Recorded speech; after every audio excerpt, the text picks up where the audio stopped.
কুৰি শতিকাৰ জটিল যুগ যন্ত্ৰণাৰ মাজত আৰ্তজনৰ সেৱাৰ বাবে জীৱন উচৰ্গা কৰা এগৰাকী পৰম কৰুণাময়ী সেৱিকা আছিল মাদাৰ টেৰেছা। তেওঁ দেৱী নহয়, মানৱী, কিন্তু নিপীড়িত জনগণৰ বাবে তেওঁ স্নেহময়ী চিৰন্তনী মহাজননী। ভোকাতুৰক অন্ন দিছিল, বস্ত্ৰহীনক বস্ত্ৰদান কৰিছিল, ৰোগীক ঔষধ পথ্য আৰু সেৱাৰে সঞ্জীৱিত কৰি তোলে। আশাহীনৰ সন্মুখত দাঙি ধৰিছিল জীয়াই থকাৰ প্ৰেৰণা আৰু আনকি মৰণ পথৰ যাত্ৰীৰ মনতো জগাই দিছিল জীৱনৰ প্ৰাণ স্পন্দন। যুগোস্লাভিয়াৰ স্কুপজে নামৰ চহৰত এটা সচ্ছল কৃষকৰ পৰিয়ালত মাদাৰ টেৰেছাই জন্মগ্ৰহণ কৰিছিল 1910 চনৰ 27 আগষ্টত। তেওঁৰ আলবেনীয় পিতৃ মাতৃয়ে সৰুতে নাম ৰাখিছিল এগনেছ। তেওঁৰ জন্মভূমি সেই সৰু চহৰখনৰ এখন চৰকাৰী স্কুলতে এগনেছে প্ৰাথমিক শিক্ষা আৰম্ভ কৰিছিল। স্কুলখনৰ কাষতে আছিল ধৰ্ম যাজকসকলৰ এটি সংগঠন। কিবা এক হৃদয়ৰ আকৰ্ষণত 12 বছৰীয়া কিশোৰী এগনেছে সেই সংগঠনত যোগদান কৰিছিল। এইদৰে ভৱিষ্যতৰ এই মহীয়সী মাতৃয়ে জনগণৰ সেৱাৰ উদ্দেশ্য যেন দীক্ষা গ্ৰহণ কৰিলে।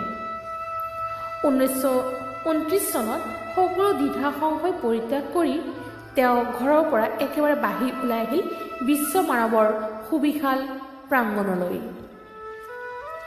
কলিকতাতে কৰ্মজীৱন আৰম্ভ হৈছিল টেৰেছাৰ। ছেইণ্ট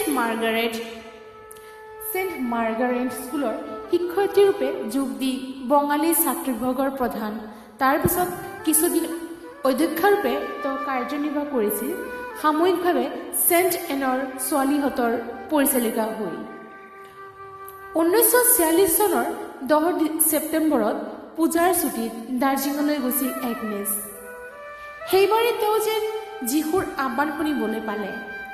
ক্ষুধাৰ্ত আতুৰ গৃহহীনসকলৰ কল্যাণৰ বাবে তেওঁ যি সংকল্প ল'লে তাৰপিছত আৰু উভতি চাবলগীয়া হোৱা নাই।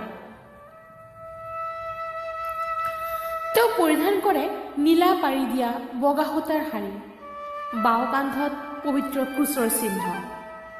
বিশ্বৰ পীড়িত জনগণৰ মাজত ইমূৰৰ পৰা সিমূৰলৈ তেওঁ ঘূৰি ফুৰে। 1950 চনত তেওঁ মিছনেৰিজ অৱ চেৰিটি গঠন কৰে। মহামান্য পোপে আনন্দৰে তালৈ স্বীকৃতি প্ৰদান কৰে। 1954 চনত কালীঘাটত স্থাপিত হয় মুমূৰ্ষজনৰ বাবে নিৰ্মল হৃদয় নামৰ সদন। মৰণপথৰ যাত্ৰীয়ে ইয়াত লাভ কৰিছে শুবলৈ বিচনা, পেট ভৰাই খাবলৈ খাদ্য আৰু লগতে শুশ্ৰূষা। মৰিলেও শান্তি আছে তাত। কতজন যে মৰণৰ দুৱাৰদলিৰ পৰা ঘূৰি আহিছে। তেনেকৈ অনাথ শিশুৰ বাবে তেওঁ স্থাপন কৰিলে নিৰ্মল শিশু ভৱন। ভাৰতৰ 35খন চহৰৰ আৰু ভাৰতৰ বাহিৰতো তেওঁৰ নেতৃত্বত সেৱিকা বাহিনী আৰু সেৱাকৰ্মী বিৰাট দলে কাম কৰি আছে।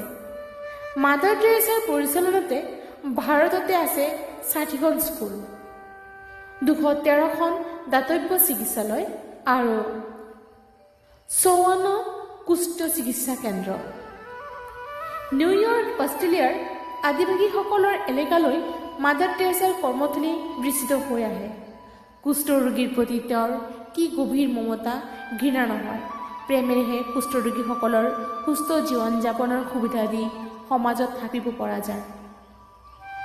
এই কথা টেৰেছাই নিজে মৰ্মে মৰ্মে বিশ্বাস কৰিছিল, আনকো তেনে আচৰণ কৰিবলৈ উদাত্ত আহ্বান জনাইছিল। বিশ্ববাসীয়ে মাদাৰ টেৰেছাৰ এই উদাৰ মানৱতাবাদী দৃষ্টিভংগীৰ বাবে তেওঁলৈ যাচিছে বিভিন্ন সন্মান আৰু উপাধি। 1971 চনত তেওঁ পোপ ত্ৰয়োবিংশ শান্তি পুৰস্কাৰ লাভ কৰিছে।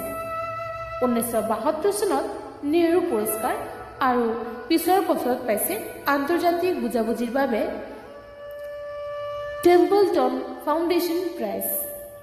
তাৰ মাজতে আছে গুড সামাৰিটান, কেনেডি আন্তৰ্জাতিক শান্তি পুৰস্কাৰ আৰু ডক্টৰ অৱ হিউমেন লেটাৰ্ছৰ দৰে সন্মানীয় বঁটা আৰু উপাধি।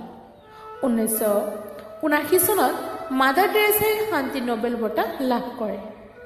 1980 চনত ভাৰত চৰকাৰে তেওঁক বিৰল ভাৰত ৰত্ন উপাধিৰে ভূষিত কৰে।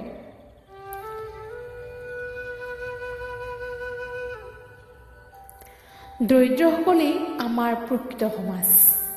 তেওঁলোকৰ নিৰাপত্তাই আমাৰ নিৰাপত্তা, তেওঁলোকৰ স্বাস্থ্যই আমাৰ স্বাস্থ্য।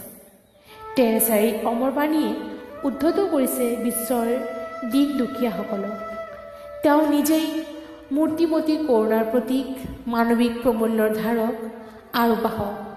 বাৰ্ধক্য সত্ত্বেও ৰুগ্ন স্বাস্থ্যৰ মাদাৰ টেৰেছাই দুষ্টজনৰ সেৱা কৰি গৈছিল অহৰহ। মাদাৰ টেৰেছাই সঁচাকৈ ত্যাগ আৰু সেৱাৰ মহিমাৰে উজ্বলি থকা এক অনন্য নাৰী। বাৰ্ধক্যৰ বাবেই 1997 চনৰ 5 ছেপ্টেম্বৰত এইগৰাকী মাতৃৰ পৰলোক প্ৰাপ্তি ঘটে। ধন্যবাদ।